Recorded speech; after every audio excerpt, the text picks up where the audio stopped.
Yep. There it is. All right, so we'll get this workshop underway. We'll start with the Pledge of Allegiance. I pledge allegiance to the flag of the United States of America and to the republic for which it stands, one nation, under God, indivisible, with liberty and justice for all.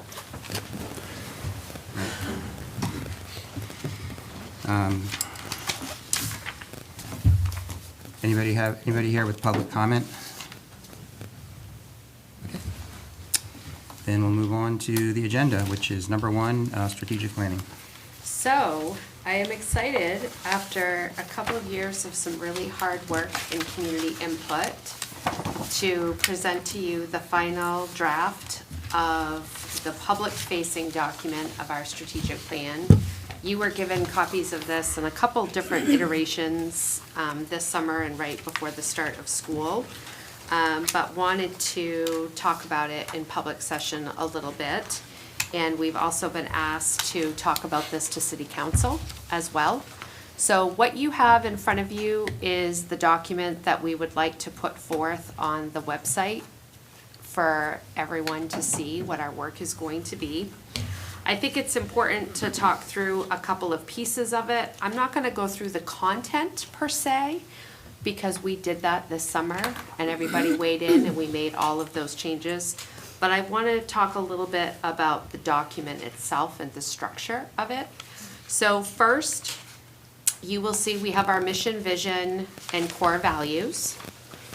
Then we have our strategic goals, which talk about the overall vision for improvement and growth over the course of the several years that we're going to have this implemented for. So your strategic goals are your broader type things that we're hoping to help move us towards the vision. Based on some feedback that some of you had, we changed some of the verbiage. So then we have objectives. The objectives are the major priority areas that help us move closer to achieving the strategic goals. So our strategic goals typically have several objectives embedded in this, and then there are action steps listed under each objective. Now, the action steps are purposely started with verbs because they are things that we will do over the course of these next 1 to 6 years. The reason why there were a couple of people who had feedback that they were looking for SMART goals and or very specific timeframes. And when we looked through other exemplars for strategic plan, we decided to stick with action steps for a couple of reasons. We want to make sure this document stays relevant over time. And as we all know, legislation, funding, resources, all of those things are always changing. And so we don't want to have to continue changing things and morphing things based on those kinds of things that we really have no control over. So we kept these as objectives, but what we wanted to make sure people saw was in the back or in the other handout is what is called the monitoring and evaluation tool. This will be a transparent document that's on our website, and this is our goals, objectives, and then action steps with very specific twice-a-year check-ins where we will say, are we red, are we yellow, are we green? So people from the community will be able to go online, look at this, and very quickly in an easy to understand format, be able to see, is this something they've started? Do they feel like they've accomplished this? Or are they far away from it and maybe it's coming in the year ahead? Our goal would be to report out on the strategic plan during these times when we do these scales. Some of these action steps may require community survey, depending on what it is. It may require talking to staff and doing a quick Google survey for staff. Different things that will be temperature checks for how we are doing achieving these different goals. But we wanted to take into account that some people were like, where are the timelines that are gonna show us that we're accomplishing these things. This is what we would like to propose we use to help things be very transparent, one, but two, to keep it a living document, something that we utilize to help us make decisions, whether it's budget, which it'll be very timely for that, but also just with all decisions that we make to make sure that we're keeping this at the forefront of our work. Do you have anything you want to add at all? I think that's what keeps it a living process, which is important. So this, what we would like to do, a couple of different things you'll notice. We have our new logo, and Nikki and Katie worked hard on this.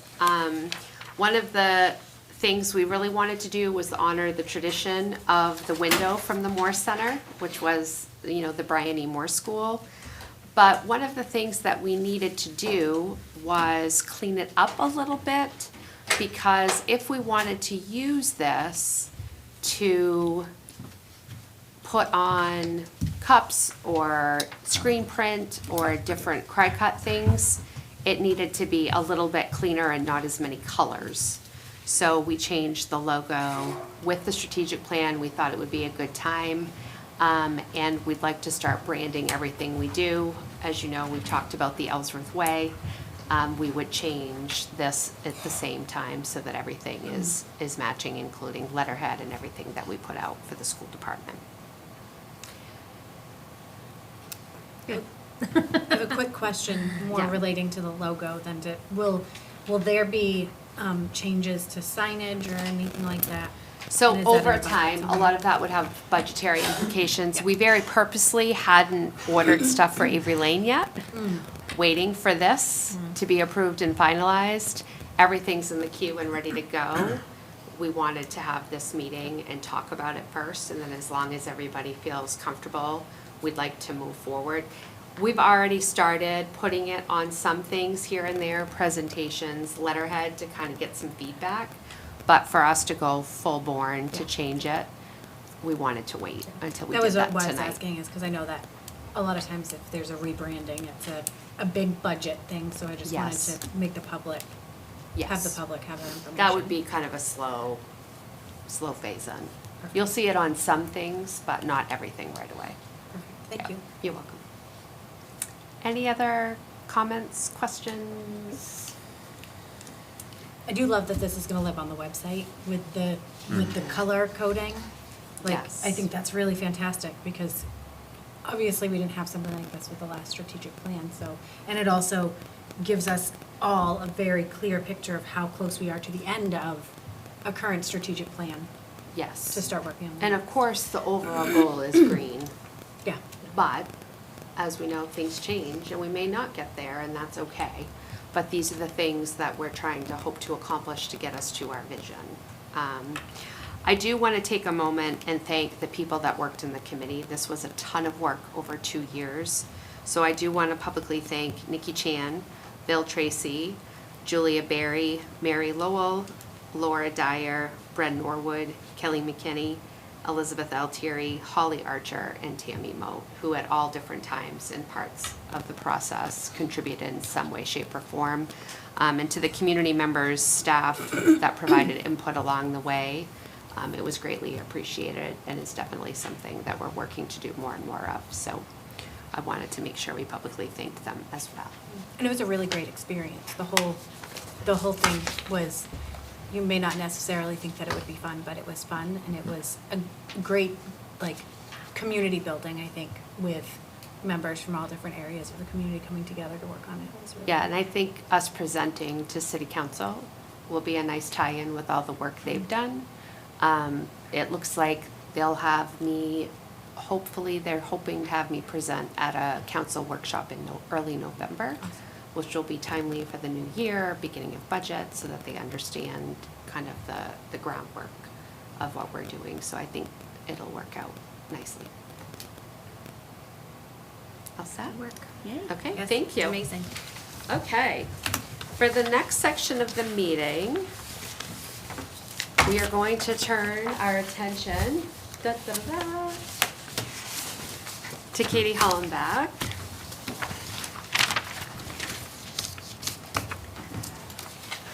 So we did not photocopy every single slide for you.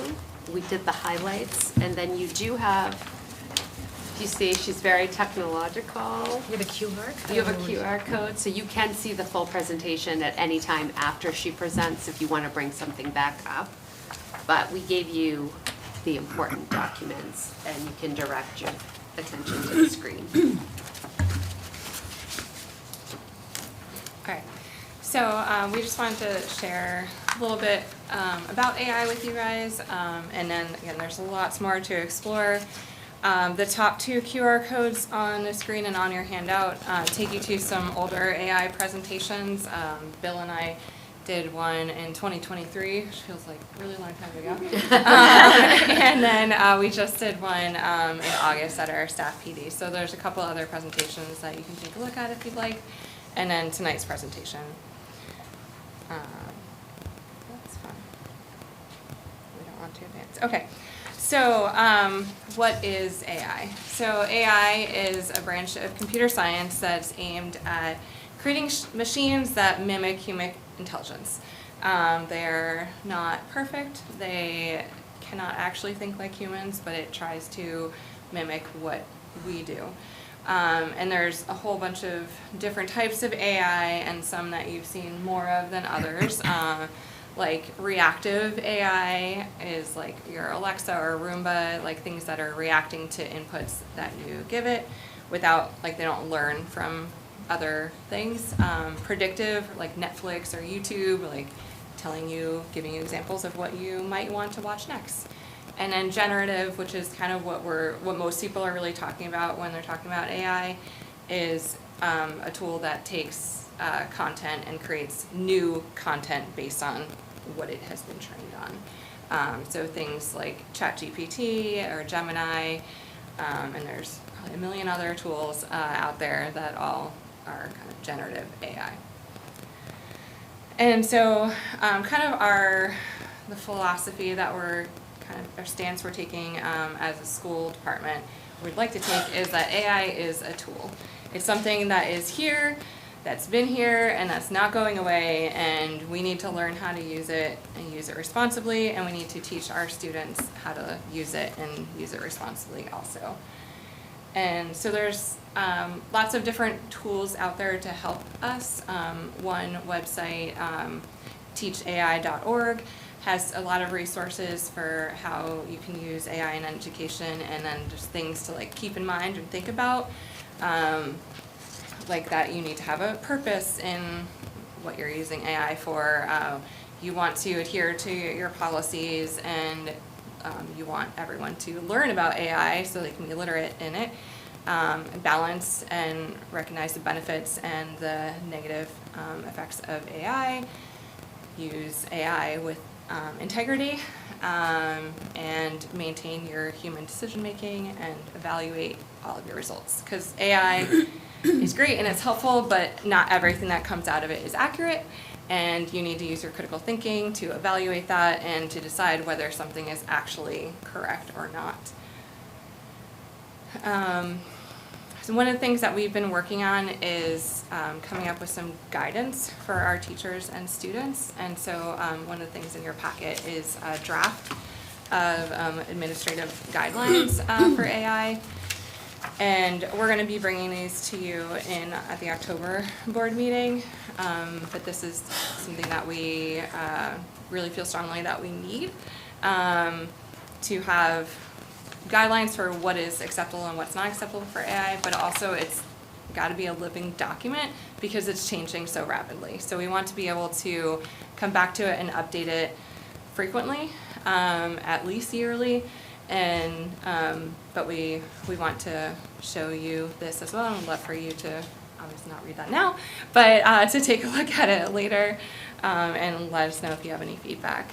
And this did go to the curriculum committee, and what will happen is that this will be on the agenda for the October meeting, so this will give you a couple extra weeks to look at it and review it.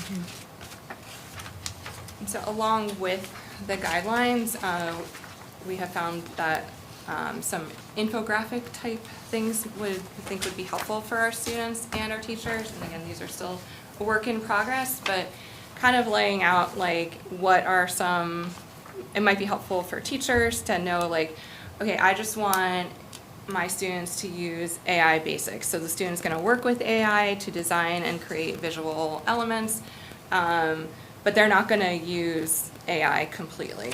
And so like kind of down at the bottom, the lowest or highest level is like full AI completion. Like you just have AI do everything and you don't do a thing. Like that's never acceptable for anyone, for staff or students. There has to be some human input and some human decision making to decide if this is what we should be using.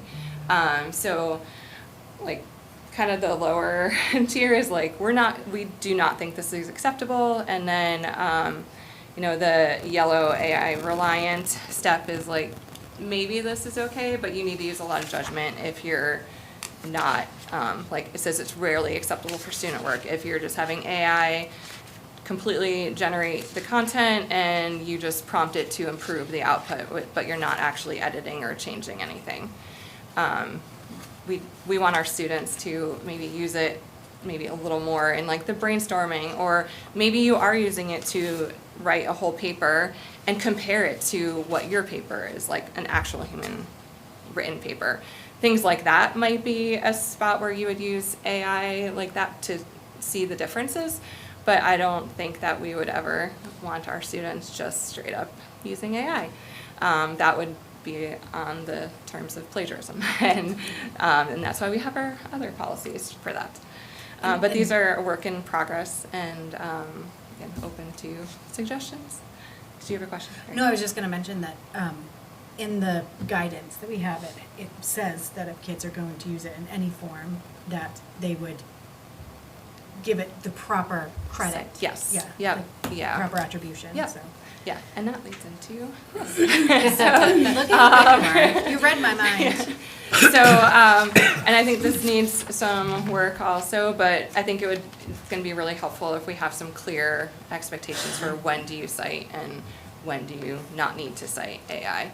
I don't know if this is going to be our final thing, but it would be very helpful. And there's going to be some gray areas, I think. There's always going to be, and it's going to be hard to draw lines, but really trying to get everyone on board with citing and saying when you're using AI, even for teachers if they're using it for lesson plans, like, because you can be a comparison. Guys, I made this lesson plan all on my own and we did this, and this time I used AI. Like, what do you think? Is it like, because a lot of people have been saying like the AI generated ones aren't very deep, and so like, what do you think? Do you think this goes deep enough? Did you learn well? Or just comparing that also. And so there's so many tools out there, but some tools are Gemini, Notebook, LM. Those two tools in particular are built right into our Google Workspace, and so those have like student data privacy protections already in place. Everything stays in our little bubble-ish. But there's so many other tools. But student data privacy is a huge thing that we're considering and thinking about and have in our guidelines, that you can't put any of like student information, no personally identifiable information into AI. Like, it needs to be cleaned of any of that if you are using it. And so we want to give you some examples of how some administrators can use AI, how some teachers could use AI, and then some classroom use examples also. So these are some of the ways that I've used AI and some of the other administrators at Ellsworth Elementary Middle School. So one of the things that we're doing is we're meeting with teachers about their goals. Their goals for this year aligned to our system. And so when we're doing that, we're curating resources specifically based on their goals. So if I have a goal that I want to create an incentive system for middle school students that engages them, I'm going to be able to do some additional research, pull resources together, evaluate them as the administrator, and then share those with teachers if it's aligned with our mission and vision as we move forward. But that's one way that I'm personally using that. Also, in the minute of a crisis, when you're trying to get yourself in a situation where you need to communicate something in a timely manner, sometimes it's easier to start with a draft. and you put that information in, you start with a draft so that you're not forgetting all that stuff in that crisis of a minute. So for me, I've done that before where we've had a medical event that I had to communicate with a group of parents in a homeroom or something of that sort. Use it for surveys and feedback if you're putting information out to students or parents. We did this a lot with students about the elective courses and some of that stuff. We've brought that in and summarized that data using AI tools. I use this a lot. I'm a person that brainstorms a lot, has a lot of rapid thinking, and I put everything in, and then I start with a draft, and then I make it my own. So I use that tool a lot for myself. And there's really an observation support. You're able to see what your observation is. You're asked to provide some of that rubric language, and it just brings everything together. But then you always make it your own. So these are just some tools I think that I use to get started, and then I evaluate, then I move on from there. So I don't know if the next one's yours or it's yours. It's yours. Yeah. So Gemini has some tools that are built right into Google Classroom now.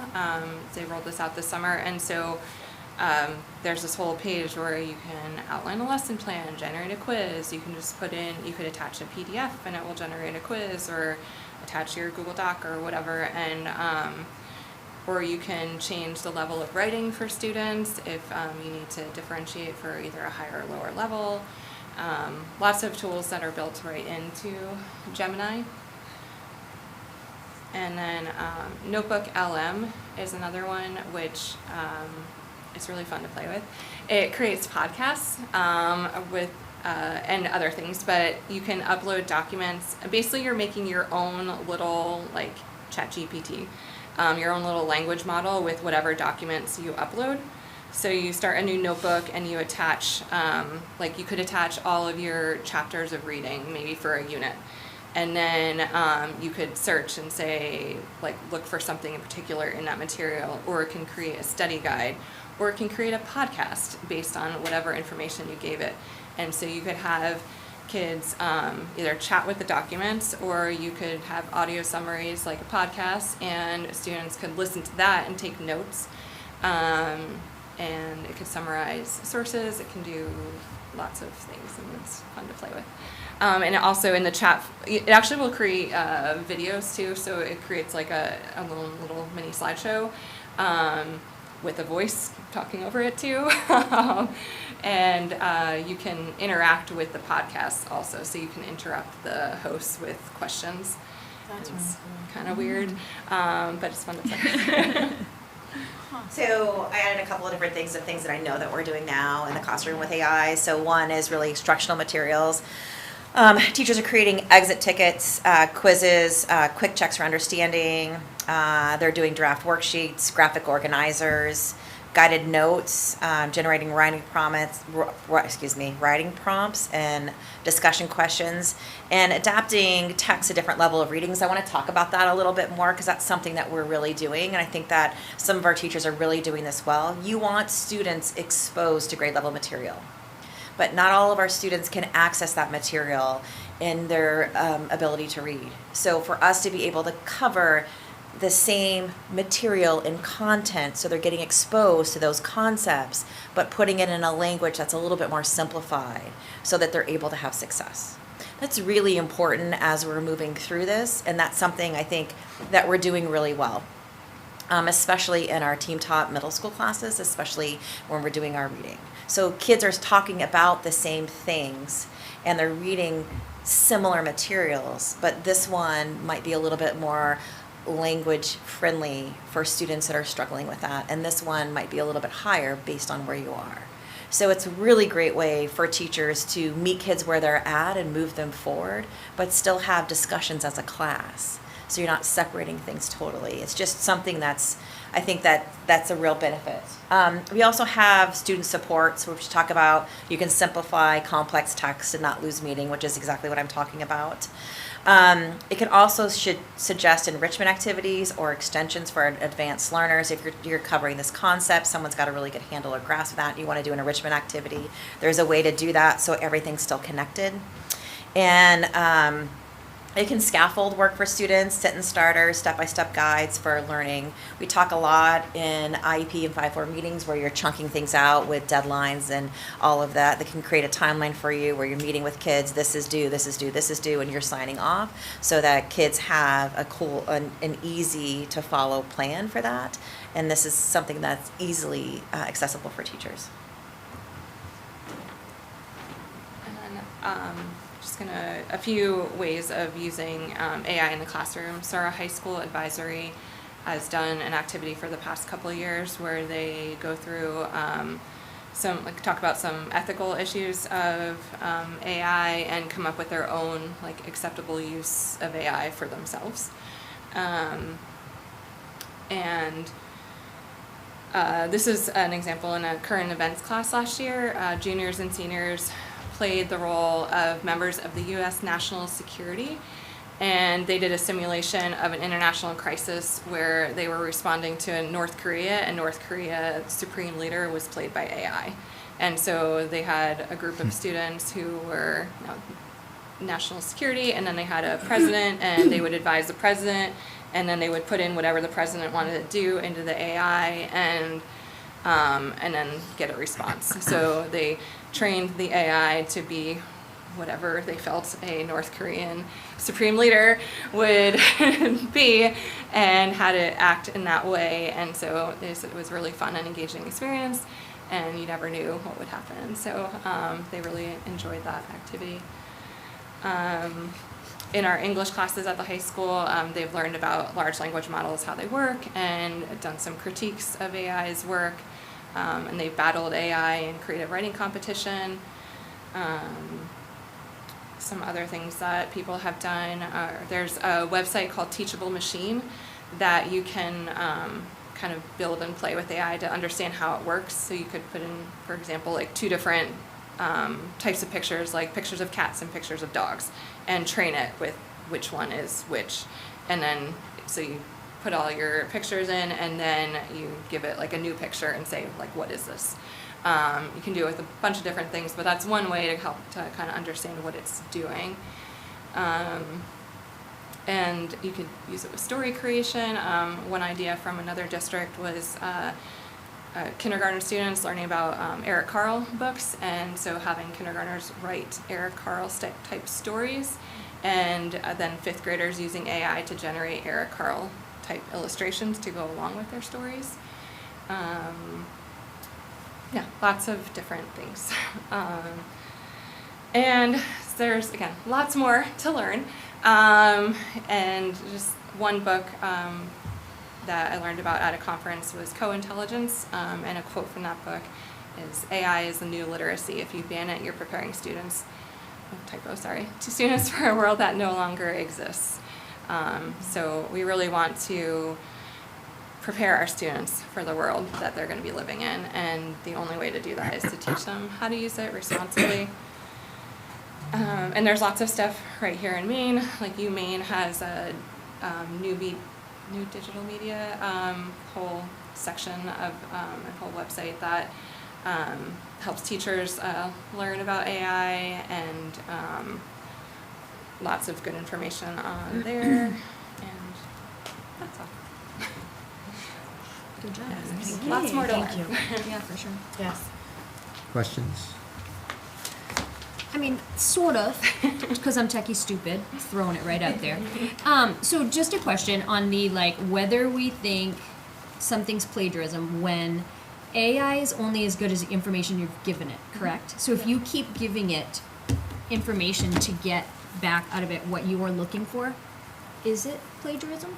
Because you've given it what you're asking. I know it's writing it, but yet you've given it all the you would points ask it a and different pieces. question than I would. Yeah. Even if we were looking at the same thing. So wouldn't it still be mine because maybe I asked the questions? I'm just Yeah. throwing this out there in No, the how that's- does the plagiarism world work? I understand it if I just said, tell me about yellow cats, and it spit out something about yellow cats, and I said, there you go. Right. But yet if I'm okay, tell me da-da-da, da-da-da, da-da-da, I'm asking yeah. all the things, and it breaks it down. Wasn't that my thinking? I just couldn't write it, Right. process it, come up with it. I think that's a good question, and that's like kind of what we need to. I mean, I guess I'm Figure out. asking as like educators, like Right, how does that work? Because it was my thoughts, I just wasn't the one sitting there being able to put it correctly on paper. I think it comes down to the assignment and the purpose of the learning goal. And so we talked about this in curriculum committee, and we really like these types of charts because this, like many things, when the internet came about or other pieces of instruction, it's not all or nothing. It really is in some situations, you should be on the no usage side, and maybe, whether it's in a testing situation or not, maybe it's just a regular assignment, but the teacher really wants to know the writing skill and think about the grammar ability of a student. They want no AI, but there may be other assignments that they are really looking for their thought process and, their use of resources and their critical thinking. And I do think that it's appropriate to go down this list. What you were kind of talking about is really level 4 or 5, AI assist or AI collaboration. And I think if we have a variety of those things, that's preparing students for the best way forward. Obviously, again, we're not going to be just sitting at full AI completion, Correct. because we're not looking for that. But throughout their life, they're not going to also be in situations where it's just going to be no AI. Like, they're going to be expected to kind of produce sometimes quicker or in different ways, use materials that they may not be privy to. And so they need to be able to produce in these middle levels too. So I think really it kind of depends on the situation. Yeah. But would I say that what you described is full plagiarism? No. Because if we're prompting and we're adding things and we're editing in that process. But that would be, you need to cite that. But yeah. Right. And But I feel the same way though, like actually for teachers, in that so you're gonna write a plan for 4th grade science on clouds. We actually heard this Yes. 2 years ago Yes, and it's so this cool. example just stuck in my head.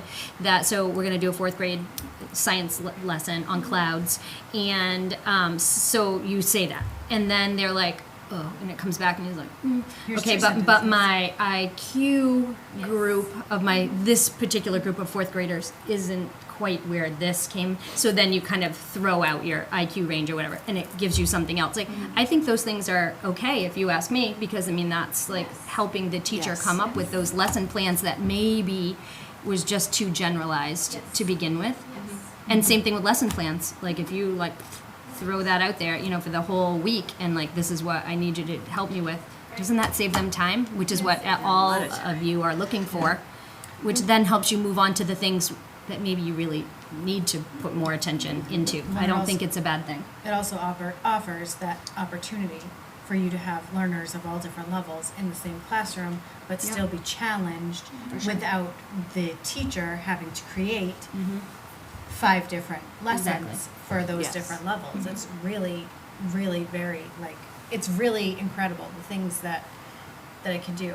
But it is you cite these, right? But so Bev, say that you were talking about the yellow cat, right? There's still some of your things in there because you have websites like Wikipedia where people can go in and add whatever they want to it without it being, at the MSMA conference last year, I went to a workshop that was talking about that and how you have to even though it's AI, you still sometimes have to fact check, because if there's enough websites that say this is why the cat is yellow, you still have to make sure that that's not just some random input that it's pulled and generalized, as opposed to it really being why the cat is yellow. And the same is true for biases, because if you're I think a good example would be if you're doing a report on the President of the United States, right? There's obviously lots of differing opinions about that. And AI doesn't know how to differentiate between fact and fiction. So when it's pulling those together, what it could be giving you as fact could be opinion-based. So then you have to then be able to pull that and say, okay, now these are the facts that I have and these are the facts that I want to use, but I need to make sure that these are actual facts. It's so interesting though how you can it's really amazing. I'm so glad that we had that keynote a couple years ago at the MSMA conference, because it was like mind blowing. I think for a second, like, techie challenge, like I said, it broke it down in the like, oh, okay, like that doesn't need to be so like, holy, it's gonna take over. You know what I mean? It made it a little more like, oh, all right, like a new way to like think about it. Yeah. If this could help us, we're doing the unit on clouds, and I do have 5 different reading levels. I'm a 4th grade teacher. I have students who are at a 2nd grade reading level all the way up through a 6th grade reading level. I want to do some independent reading. I can ask it to provide me some interest-based reading level, differentiating reading levels, books, and it will spell those off. That Yeah. I didn't have to look through my library. I didn't have to look on Amazon, but now I can reach out to my librarian, or I can use my other tools Correct. to say, do we have any of these books? And it's just Time they need saved. to do that. Yeah. It's like having a research assistant. Yes. Yeah. That's incredible. Yeah. yes. It's incredible. So I think I like these examples you've given of how teachers have done things in the classroom with the AI, with using AI. I'm curious, have you gotten a sense of how widely staff is like understanding and kind of getting on board and adapting and feeling comfortable with AI? And I know that, and that's kind of a subjective thing, so I'm not asking you to cite any data, but like, I know there's going to be, there's be some who are going to be eager and able to pick it up quickly, and others who are going to be less so. So I think the graphic that we have out for students really is something that's telling. That's something that, for me, made a lot of things click for teachers. Uh-huh. Teachers were automatically like, oh, no AI in my classroom. But again, you're talking about a new skill set that kids need to learn. Right. They need to be critical thinkers. They need to evaluate everything. They need to fact check. They need to make sure that this is their voice too. I mean, those are all things that are skill sets that our kids are going to have to learn from use of that. For me, I think when teachers are seeing that, it clicks for them like, oh yeah, we could do that, or we could do that, or I could use that in my classroom, or that makes sense, so that you're teaching along that lines. And for me, I had, the luxury of, I came in as a tech director, we were using Apple II GSs. I mean, if you think about that, we didn't even have internet access. There's something going on. I've got to go. I'm going to have to. It's the 3rd time. I'm going to have to make a call. Something was going on. Sorry, I apologize. But for me, that she wanted really, you to answer that it. really made it make sense for me with regard to like, oh, teachers can get on board with this, and then they can see how we can increase and move along with that. And then when I get teachers that are having that sense of being overwhelmed, I'm saying, hey, let me help you with that. Have you tried this, or have you thought about this? And you're showing them ways in which they can do that. And once you show them once, I mean, it's all over. Mm-hmm. They go right at it. Katie, what do you think, district-wide? I think, well, everyone at our AI presentation 2 years ago, everyone was really engaged and interested, and even more so, I think, at one we just did in August, most people seem very open to it, and most are already using it. Uh-huh. Yeah, I think there's definitely some apprehension about student use. The Yeah. students are already using it, whether or not we Whether we like it or not. we say we have guidelines or not. So it's here and they're using Yeah. it. They're figuring it out before lots of the teachers are.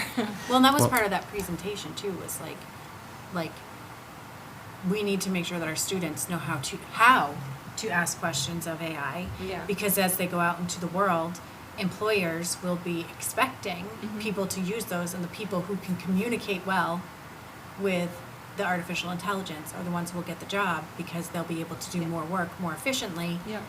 than those who don't know how to talk to it. Yep. 100%.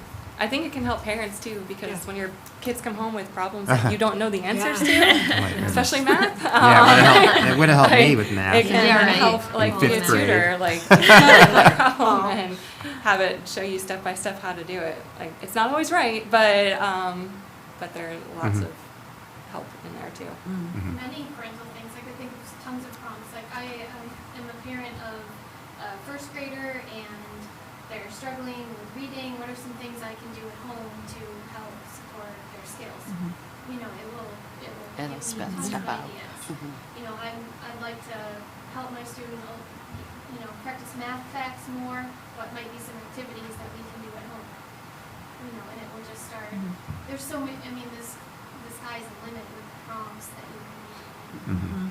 I mean, I guess like, you know, once again, I always kind of go to like a darker edge of things. I guess like that's not what I mean. I guess I don't Beth's want like realist. teachers that are resistant to it being kind of like, on the like, suddenly you read something that I really asked all my questions and I was like doing it and you said I could use it and or, you know, whatever, that it's allowed, that they're not like, you didn't write that. I did because I asked all the questions, I did all the things, and just because it's not your thing didn't mean that it's shouldn't be my thing. And I really did think through it and I really did do it. So I mean, I guess that's where I'm asking, like, how does the training, I realize it's all your opinion and my opinion and, you know, kind of whatever on like, you allow it, I don't allow it, you allow it, you know what I mean? Like how do we all fall into some sort of framework? It's Because I know part it's of the subjective. reason why we didn't do like a full launch of this, I want to say a year or two ago. We've kind of done a soft build. Now I feel like we're at a place where the people that are leading have their feet under them, and thus the guidelines. Kind of bring everybody in. And so the guidelines are going to be the guiding force document that helps people understand those things, and when they have questions, who to go to and what some things to look for are. Because I agree with Katie, we have to teach responsible usage, and what one person might think is acceptable might not be acceptable for the person next door. And so how do you couple and balance that? Yeah. And it's going to be, like she said, some of this is going to be, what was the purpose of the lesson? What was the learning goal? And talking those things through and coming to an understanding. And so putting the guidelines in place, those were sent to staff a little while ago to kind of say, this is where we're headed, this is what we're thinking, you can start thinking about it, we're going to be talking about these things more over the next couple of months. I feel like we're on a good trajectory to kind of all start being on the same page.